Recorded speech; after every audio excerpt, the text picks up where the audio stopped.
Untuk yang pertama kita akan membahas mengenai peta topografi. Jadi kompas dan lain sebagainya kita bahas di lain waktu. Jadi peta topografi merupakan peta yang unik. Uniknya kenapa? Karena di atas selembar kertas ini peta topografi tidak hanya menunjukkan lokasi atau jalan atau sungai, tetapi juga peta topografi bisa menggambarkan bagaimana kenampakan alam secara 3 dimensi di atas selembar kertas yang datar ini.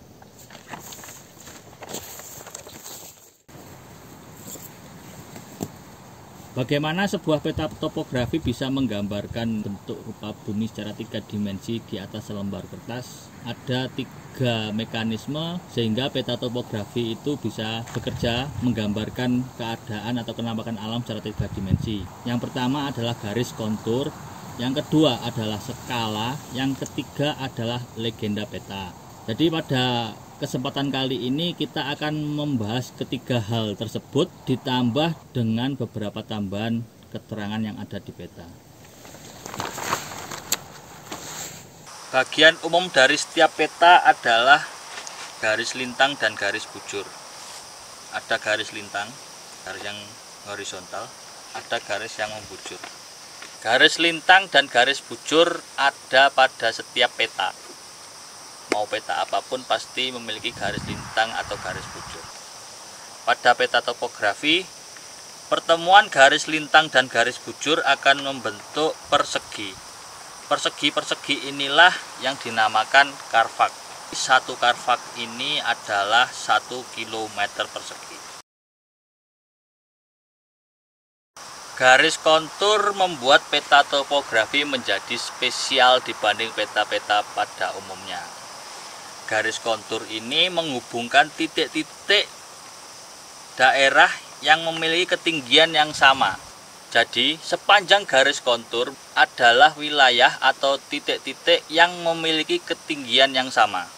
Garis kontur memiliki jarak dari kontur satu ke kontur selanjutnya. Jarak ini dinamakan interval kontur atau selang kontur. Selang kontur atau interval kontur bisa diketahui pada bagian peta.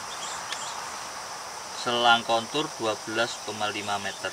Artinya satu garis kontur ke garis kontur selanjutnya adalah 12,5 meter. Jadi bisa dibayangkan bahwa kontur ini semakin rapat maka akan terjadi perubahan ketinggian secara cepat. Bisa dipastikan daerah tersebut atau wilayah tersebut memiliki kenampakan yang terjal.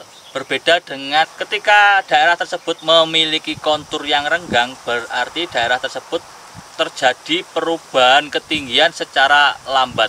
Bisa dipastikan daerah tersebut merupakan daerah yang relatif landai. Pada garis kontur terdapat garis yang tebal.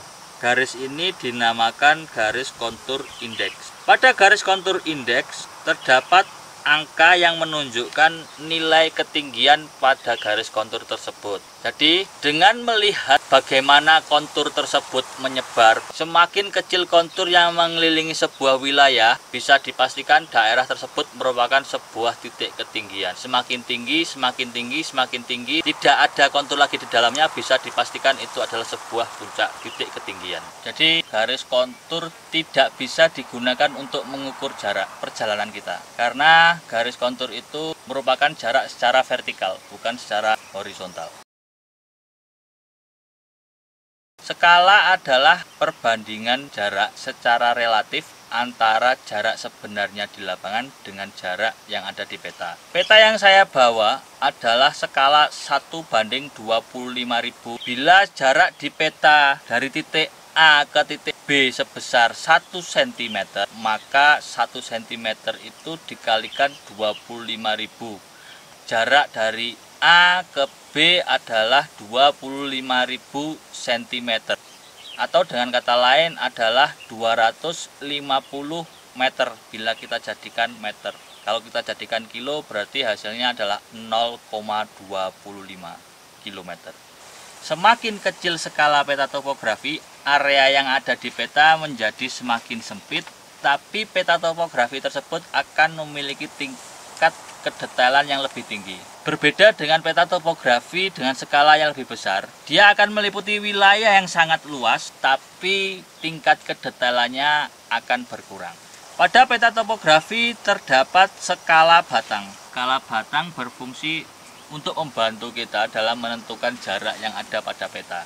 Misal kita tidak membawa penggaris, kita bisa menggunakan kayu kecil, batang rumput, atau lidi, atau apapun itu yang kecil, kita gunakan sebagai perbandingan. Misalnya jarak dari Watu Lintang ke Sabrangan.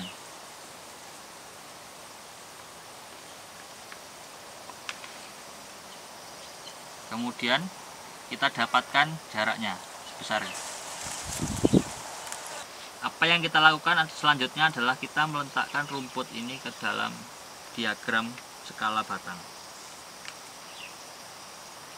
Dari sini kita bisa menemukan bahwa jaraknya adalah 0,75 km.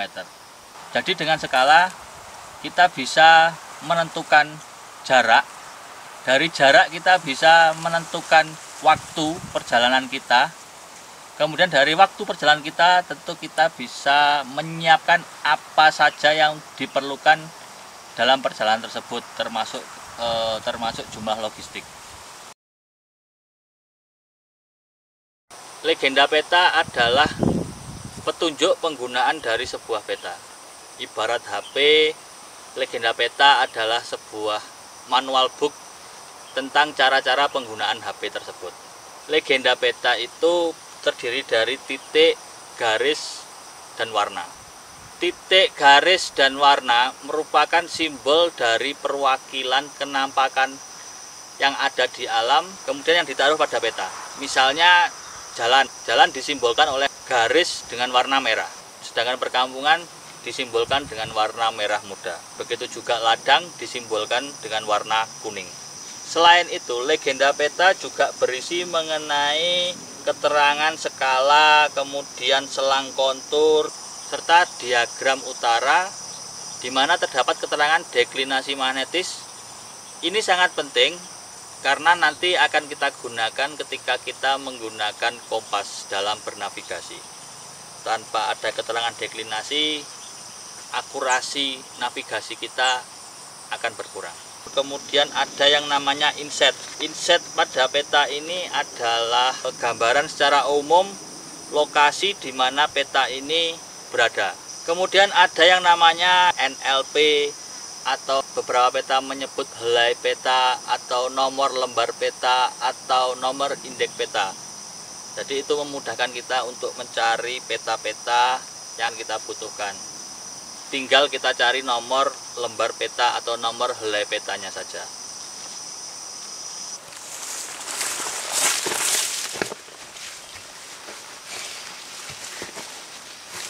Demikian tadi sekilas mengenai pemahaman peta topografi. Tentu untuk memahami peta topografi tidak hanya sekedar teori saja, tapi kita juga harus mempraktekkan. Artinya sesekali kita harus membawa peta topografi daerah yang kita kenal, kemudian kita berlatih di daerah tersebut dan membandingkan bagaimana kenampakan alam di sana dengan kenampakan alam yang ada di peta. Jadi itu sangat penting sekali dilakukan ketika kita belajar mengenai peta topografi. Dari saya cukup sekian. Apabila ada kurang lebihnya saya mohon maaf. Apabila ada pertanyaan, saran, kritik, atau apapun silahkan tinggalkan komentar di bawah ini. Terima kasih.